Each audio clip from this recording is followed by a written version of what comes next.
Hello, students. Good morning and welcome to our channel Entertainment with Education. हम बिना time waste किए worksheet करना start करते हैं और इसमें हम द्विघात समीकरण की पुनरावृत्ति करेंगे। तो बच्चों, यहाँ पर आपका जो क्वेश्चन है, पहला क्वेश्चन आपका दिया हुआ है कि आपका ये एक द्विघात समीकरण दी हुई है और बोला इसके शून्यक समान है, तब कौन सा आंसर सही होगा। तो ये क्वेश्चन जो है बच्चों, इससे पहले मैं आपको बता दूं कि ये जो सारे क्वेश्चंस हैं ना, ये थोड़ा सा एडवांस लेवल के हैं। इन क्वेश्चंस को करने से पहले आप अपनी एनसीईआरटी की जो बुक है, एनसीईआरटी की बुक के क्वेश्चंस कीजिए, उनका बेसिक एक बार और पढ़िए, उसके बाद उनके क्वेश्चन सॉल्व कीजिए। लास्ट में आप ये क्वेश्चंस सॉल्व करना, तब आपको ये काफ़ी अच्छे से क्लियर होंगे, क्योंकि ये थोड़ा सा है एडवांस लेवल के हैं। तो स्टार्ट करते हैं। फिलहाल मैं आपको समझा देती हूँ, आपको कुछ क्वेश्चन में मैं हिंट भी दूंगी और जो क्वेश्चन सॉल्व करने वाले हैं वो सॉल्व भी करूँगी। तो चलिए स्टार्ट करते हैं। जो आपकी द्विघात समीकरण दी हुई है, अगर शून्यक समान है तब क्या कंडीशन लगती है। तब आपको पता है जो हमारा डी होता है, विवितकर होता है, तो वो डी जो होता है आपका b² माइनस 4ac होता है। और जब आपके शून्यक समान होते हैं ना, उस टाइम पर आपका जो d है उसकी वैल्यू 0 हो जाती है। आई थिंक आपको याद आ गया होगा। तो आपका b² माइनस 4ac, तो आपका क्या हो जाएगा, b² is equal to 4ac। ये आपका 4ac इस साइड आ गया। आई थिंक एक मिनट। तो फिर उसके बाद अब आगे देखिए आप, जो आपको b², अब एक चीज़ देखिए, b का मतलब क्या है, x का कोफिशिएंट। और x का कोफिशिएंट यहाँ पर क्या है, ये देखो बच्चे, यहाँ पर ना x ना मिसिंग है। ये जो -2mp + nq है ना, इसके साथ आपका x है। तो यहाँ आप लिख लीजिएगा, ये x है यहाँ पर प्लस से पहले, जहाँ पर मैं निशान लगा रही हूँ येलो पॉइंट से, वहाँ पर आप पहले x लिखिए, फिर आप प्लस लगाइए। ठीक है, तो ये आपका जो x का कोफिशिएंट होता है वही आपका b होता है, और जो x² का कोफिशिएंट होता है वो आपका a होता है, और जो आपका c होता है वो आपकी कांस्टेंट टर्म है, जो कि यहाँ पर क्या है, p² + q²। तो हम यहाँ पर वैल्यू रखेंगे b² माइनस 4ac में। तो b की वैल्यू क्या है, -2 mp + nq, -2 ब्रैकेट में mp + nq, यही है। इसके बाद हमारा इक्वल है, ये आपका देखो बच्चे, यहाँ पर आपका स्क्वायर है, क्योंकि b की पावर क्या है, 2 है, तो यहाँ पूरे की पावर हम 2 कर देंगे इस तरीके से। फिर आपका 4, a की वैल्यू क्या है हमारी, m² + n², m² + n², इसको हम रखेंगे ब्रैकेट में। और उसके बाद हमारा c क्या है हमारा, p² + q²। ठीक है, आई थिंक ये आपको क्लियर हो गया होगा। तो अब इसको सॉल्व करना है सिंपल। जब आप इसकी स्क्वायर है, जब इसको आप ओपन करेंगे तो यहाँ पे क्या आ जाएगा आपका 4, और ये आपका आ जाएगा mp + nq का स्क्वायर, और जो -2 है वो 4 हो गया। इधर आपका 4, फिर आपका m² + n², फिर ब्रैकेट में p² + q²। ठीक है, 4 से 4 कैंसिल हो गया। अब मैं दूसरा कलर ले लेती ताकि आपको समझ में आ जाए अच्छे से। ये 4 से 4 हमारा कैंसिल हो गया। जो हमारा बचा वो क्या है हमारा, अब इसका ना होल स्क्वायर है, a + b का होल स्क्वायर, वो क्या होता है, a² + b² + 2ab। तो हम इसको ओपन कर देंगे। a क्या है, mp, तो m² p² + n² q², फिर +2 a × b, यानी कि m n p q equal. Equal में आपका ये चीज़ है, इसकी भी मल्टीप्लाई कर दो। पहले जो m² है, इस पूरे, इसकी मल्टीप्लाई इस पूरे बॉक्स में होगी, यानी कि p² + q² में। तो पहले m² की मल्टीप्लाई p² में होगी, तो क्या आएगा, m² p² प्लस फिर m² q², फिर n² p² + n² q²। ठीक है बच्चों, अब देखो ये इक्वल के बाद है तो वो कैंसिल हो जाएंगे, जो सेम होंगे, क्योंकि इधर आएंगे तो वो माइनस में आएंगे। देखिए M square P square equal के बाद एम स्क्वायर पी स्क्वायर ये रहा, तो ये पूरा कैंसिल हो गया। नेक्स्ट जो हमारा इधर देखिए एन स्क्वायर क्यू स्क्वायर है, और वो आपका राइट साइड में आपका क्या एन स्क्वायर क्यू स्क्वायर ये रहा, ये भी कैंसिल हो गया। इधर आपका क्या बचा, अब देखिए आपका है यहाँ पर 2mn pq, ठीक है, और यहाँ पर आपका बचा है M square Q square plus N square P square. अब हम यहाँ पर सारी चीज़ें एक साथ कर लेते हैं, ये 2mn क्यू इधर आ जाएगा। मैं ये जो ऊपर वाला पोर्शन है ये थोड़ा सा रफ कर देती हूँ, नहीं तो आ नहीं पाएगा, ठीक है। अब मैं ऊपर लिख रही हूँ उसकी लास्ट लाइन जो भी है, जो हमारा बचा 2mn pq ये बचा। इक्वल में हमारा क्या बचा, N square P square M square Q square, M square Q square N square P square, N square P square हमारा ये बचा। मैं बाकी पोर्शन अभी यहाँ पे रफ कर देती हूँ।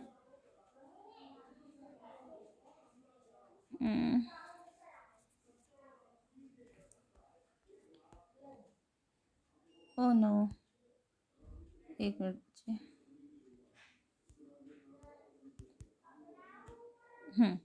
अब यहाँ पे देखिए ये वाला पोर्शन मैं डिलीट कर रही हूँ, इसी के नीचे कर लेते हैं।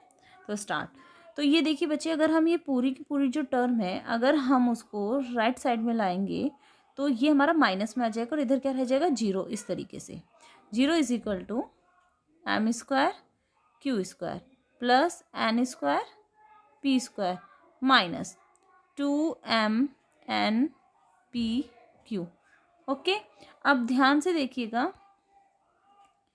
जो आपका ये वाला पोर्शन है ये देखिए, ये एक तरीके से क्या है, देखो लास्ट में देखो MQNP, ये सारे इसमें MNPQ, ये सारी चीज़ें इसके अंदर है, और साथ में 2 आ रहा है, यहाँ पे माइनस है, और ये सब स्क्वायर में है, तो यानी कि a माइनस बी का होल स्क्वायर बन रहा है, a square plus B square minus 2ab। तो आप ऐसे लिख सकते हैं MQ plus NP, sorry plus नहीं आएगा आपका, यहाँ पर आ जाएगा माइनस इसका होल स्क्वायर। जब आप इसको ओपन करेंगे ना बच्चे, तो ये ऊपर खुल के जो ऊपर वाला पोर्शन है ना ये ही आ जाएगा। तो हमारा क्या हो जाएगा, जब स्क्वायर अगर आपका इधर आएगा तो ये स्क्वायर फिनिश हो जाएगा, यहाँ पे 0 ही रह जाएगा।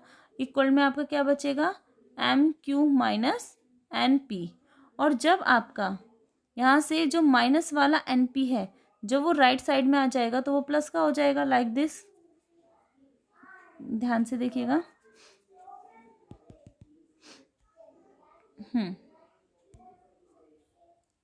ये देखिए आप कर सकते हैं। आप अगर ये आ जाएगा तो आपका यहाँ पे आ जाएगा MQ इक्वल NP, ये आंसर आ जाएगा आपका, ठीक है। तो कौन सा ऑप्शन है ये आपका ऑप्शन है बी ऑप्शन। देखो MQ is equal to NP, और यही था आपका, देखिए MQ is equal to NP। I think आपको क्लियर हो गया होगा। तो चलिए स्टार्ट करते हैं नेक्स्ट क्वेश्चन। तो B option is the right option. जो आपका सेकंड क्वेश्चन है, जो आपका है द्विघात समीकरण, ये आपको दी हुई है, इसके जो मूल हैं वो कैसे होंगे, क्या इसके मूल वास्तविक होंगे या वास्तविक नहीं होंगे। अगर डी आपका लेस होगा 0 से तो मूल वास्तविक नहीं होंगे, और अगर डी ग्रेटर होगा या इक्वल होगा 0 से तो वो आपके उसके मूल कैसे होंगे, वास्तविक होंगे। तो डी आपको पता है क्या होता है, B square minus 4ac, same D is equal to B square minus 4ac। अब बी क्या है यहाँ पे, -√5, तो 5 माइनस का √5, बी स्क्वायर माइनस 4 इंटू ए क्या है आपका 2, सी क्या है आपका 1। सॉल्व करो इसको आगे, तो √5 का मतलब 5 हो जाएगा, माइनस माइनस प्लस हो जाएगा, 5 हो गया ये, तो -4 2 जा 8, तो यहाँ पे आ गया -3, क्योंकि माइनस वाली संख्या बड़ी है। तो आंसर आया -3, जो कि आपका 0 से छोटा है, इसका मतलब डी जो है वो 0 से छोटा हुआ, और जब छोटा हुआ तो इसके मूल वास्तविक नहीं होंगे। तो इसका ऑप्शन कौन सा है? इसका ऑप्शन है मूल वास्तविक नहीं है, C option is the right option. अब आ जाइए क्वेश्चन नंबर 3 पे। यह द्विघात समीकरण a x square plus b x plus c equal to 0 के मूल समान है। ठीक है, अगर इसके मूल समान है, सेम वही चीज़ आ गया आपका। अगर मूल समान है तब कंडीशन क्या होगी? आपको पता है डी 0 होगा। D is equal to, same formula याद भी हो जाना चाहिए बच्चे आपको, क्योंकि इतनी बार रिपीट हो रहा है तो बोल बोल कर लिखिए तो आपको वैसे ही याद हो जाएगा। ठीक है, बी स्क्वायर माइनस 4ac, और जब आपके मूल समान होते हैं तो डी जो होता है वो 0 हो जाता है। तो आपका बी स्क्वायर माइनस 4ac, और यानी कि बी स्क्वायर किसके बराबर हो जाएगा? 4ac के। तो कौन सा ऑप्शन है? B square is equal to 4ac, B option. I think आपको क्लियर हो रहा है। अगर क्लियर हो रहा है, समझ में आ रहा है, तो बच्चे कमेंट भी कीजिए, और साथ में आप लाइक कीजिए और बाकी बच्चों को शेयर कीजिए और सब्सक्राइब कीजिए। मैं चाहती हूँ सभी बच्चे इस चैनल को सब्सक्राइब करें, इससे मैं मोटिवेट होती हूँ और मुझे अच्छा लगता है, फिर मैं आपके लिए कुछ और अच्छा करूँ ना। क्वेश्चन जो आपका क्वेश्चन नंबर 4 है, इसके बाद है आपका क्वेश्चन नंबर 4। देखिए, आपका इसमें बोला गया है, ये जो एक समीकरण आपको दी हुई है 2x² plus 2 multiply p plus 1 into X plus p equal to 0। यहाँ पर p क्या है? यहाँ पर एक p जो है एक वास्तविक संख्या है, रियल नंबर है। ठीक है, तो इसके मूल सदैव कैसे होंगे? अगर ये रियल नंबर है तो इसके मूल कैसे होंगे? तो इसके लिए भी हम कैसे देख सकते हैं? बी स्क्वायर वही सेम -4ac का ही फॉर्मूला आप यूज़ कीजिए, डी इज इक्वल टू, तो बी क्या है हमारा? 2 इंटू पी प्लस 1, p+1 का होल स्क्वायर हो गया, और -4 इंटू ए हमारा क्या है? 2, सी क्या है हमारा? p। अब इसको सोल्व करो, तो जब ओपन करेंगे 2 का तो 4 हो जाएगा, p+1 का होल स्क्वायर क्या हो जाएगा? p² प्लस 1 प्लस 2p, और आपका -4 यानी कि 4 2 सा 8p। ठीक है, ये आया। अब हम यहाँ से अगर ये 8p है तो इसको सोल्व करो, देखो यहाँ पे कितना हो जाएगा? 4p² plus 4 plus 8p minus 8p, 8p plus और माइनस के तो कैंसिल हो गए, हमारा क्या बचा? 4p² प्लस 4, डी की वैल्यू ये आ गई। ठीक है, अब देखिए ये जो टर्म है ये हमारी 0 से बड़ी है, जो डी है वो हमारा बड़ा है 0 से। क्यों? क्योंकि ये संख्या हमारी पॉजिटिव है, प्लस की है, और प्लस वाली संख्या सारी 0 से बड़ी होती हैं। तो यहाँ पे हमारा, और अगर हम p की जगह माइनस भी रखेंगे, -1 रखेंगे, तब भी स्क्वायर होने के कारण, जो ये ऊपर घात में 2 है, ये होने के कारण ये प्लस पॉजिटिव हो जाएगा। ठीक है, तो यहाँ पे हमारा इसके जो मूल है वो हमारे वास्तविक होंगे, ग्रेटर देन 0 है तो वास्तविक होंगे। तो यहाँ पर देखिए आपका ये हमारा है जो है वास्तविक होंगे। ठीक है, अब इसके बाद हमारा क्वेश्चन नंबर 5 देखिए। अब ये आपको जो 13-14 क्वेश्चंस दिए हुए हैं बच्चे, सारे तो मैं सॉल्व करके नहीं बता पाऊँगी क्योंकि टाइम इतना नहीं होता, और अगर सारे सॉल्व करेंगे तो वीडियो बहुत ही लंबी बन जाएगी। अभी तक वैसे भी 14 मिनट की आपकी बन चुकी है, तो एक बार क्वेश्चन बता देती हूँ, हिंट दे देती हूँ बस, बाकी आप सॉल्व कीजिए। नहीं होगा फिर बताइए, दूसरी वीडियो फिर बना के दे दूँगी इसकी। तो p का वह मान ज्ञात करना है जिसके लिए द्विघात समीकरण का एक शून्य दूसरे शून्य का 6 गुना है। ठीक है, यानी कि अगर आपका इसका एक शून्य दूसरे शून्य का 6 गुना है, अगर एक शून्यक, देखो जो आपका एक शून्यक, अगर आपका मान लो अल्फा, मान लो एक शून्यक अल्फा है, तो जो दूसरा शून्यक है, पहला शून्यक ऐसे लिख दोगे आप, 1 मिनट, कि पहला शून्यक वो आपका अल्फ़ा है, तो दूसरा शून्यक क्या होगा, वो पहले का 6 गुना, यानी कि 6 इंटू अल्फ़ा, इस तरीके से। तो आपका पहला और दूसरा शून्यक मिल गया। और आपको अच्छे से पता है यहाँ पे जो शून्यकों का योग और शून्यकों का गुणनफल हम निकालते हैं वो यूज़ करते हैं। तो शून्यकों का योगफल अल्फ़ा प्लस बीटा, तो अल्फ़ा प्लस बीटा हमारा क्या होता है, अल्फ़ा प्लस बीटा हमारा होता है माइनस बी अपॉन ए। तो अल्फ़ा तो है ही हमारा, बीटा क्या है, थोड़ा सा इसको डार्क ले लेती हूँ।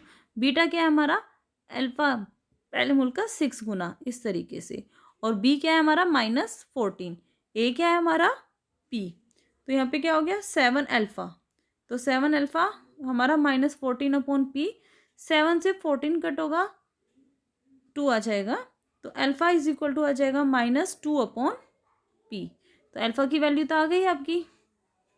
तो जब आपका बीटा है, वो बीटा जो है आपका 6 अल्फ़ा है, और अल्फ़ा की वैल्यू कितनी आई है हमारी, अल्फ़ा की वैल्यू आई है हमारी -2 अपॉन पी, तो -2 अपॉन पी। ठीक है, एक तो ये चीज़ आ गई। अभी आगे देखिएगा,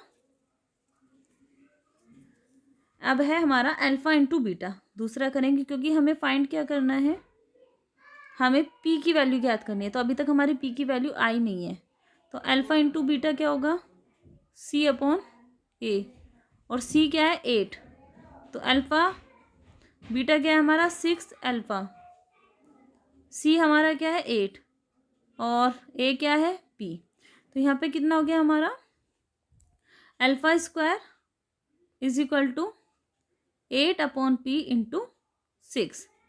ठीक है, अब हमारा कट कर दीजिए, 2 3 जा 6, 2 4 जा 8। तो जो हमारा अल्फ़ा स्क्वायर है वो हमारा क्या आया है, वो हमारा आया है 4 अपॉन 3p, 4 अपॉन 3p। ठीक है, तो इस तरीके से आप जो हमारा यहाँ पे बीटा की वैल्यू है यहाँ पर, तो और हमारी जो अल्फ़ा की वैल्यू आई है वो, हम इन दोनों का यूज़ करके हम इस इक्वेशन में रखेंगे तो हमारा जो है पी की वैल्यू आ जाएगी। ठीक है, अगर नहीं समझ में आएगा मैं इसका फिर से आपको करके बता दूंगी, लेकिन अभी बहुत लंबी वीडियो हो जाएगी, या आप मुझसे स्कूल में इस क्वेश्चन के बारे में पूछ लीजिएगा, है ना। ठीक है बच्चों, चलो नेक्स्ट है, बस मैंने आपको बता दिया, यहाँ से आप इसी तरीके से आप कर सकते हैं क्योंकि आपको पी की वैल्यू निकालनी है, और एक शून्य जो है दूसरे का 6 गुना है। ठीक है, अब इसके बाद है आपका 6 क्वेश्चन, जो आपका गुणनखंड विधि से हल कीजिए। गुणनखंड विधि से हल करना है, आप इसको सिंपल, इसको पहले होल स्क्वायर ओपन करेंगे, है ना, फिर इसमें 5 की x-1 में मल्टीप्लाई करेंगे, फिर उसके बाद ऐसे, उसके बाद जो सॉल्व करके एक आपकी द्विघात समीकरण बनेगी जो कि इस तरीके की होगी। ठीक है, और जब वो बन जाएगी, बनने के बाद आप उसको नॉर्मल फैक्टर करके, जैसे हम करते हैं कि स्प्लिट मेथड, है ना, यानी कि जो आपका गुणनखंड विधि की जो आपका अचर पद होता है उसके हम ऐसे गुना करने पर 6 आ जाए, और ऐड मतलब इस 6 है तो 6 आ जाए, और ऐड या सब्ट्रैक्ट करने पर आपका सेंटर वाली संख्या आ जाए, इस तरीके से। तो आपको उसी तरीके से करना है। अब देखिए, इसने कहा के का मान ज्ञात करना है जिसके लिए इसके मूल जो है अवास्तविक है। ठीक है, अवास्तविक का मतलब क्या है, ये इसकी जो वैल्यू है वो नेगेटिव है, तो वो आप ज्ञात कर सकते हैं, बहुत इजीली कर सकते हैं, नहीं होगा तो बता देना बच्चे। तो आप ये सारे क्वेश्चन घर पर कीजिए, प्रैक्टिस कीजिए। ठीक है, सब्सक्राइब कीजिए और बाकी बच्चों को शेयर कीजिए, और इन क्वेश्चंस में जो मैंने आपको बोले हैं, अगर उनमें क्वेश्चंस में कोई डाउट हो रहा है, और ये जो क्वेश्चन नंबर 5 है, अगर इसमें भी कोई डाउट है तो बच्चे मुझे कमेंट करके ज़रूर बताएं, मैं इनकी एक अलग से एक वीडियो बनाकर आपको सेंड कर दूँगी। उम्मीद करती हूँ आपको कुछ चीज़ें समझ में आई होंगी। थैंक यू बच्चों।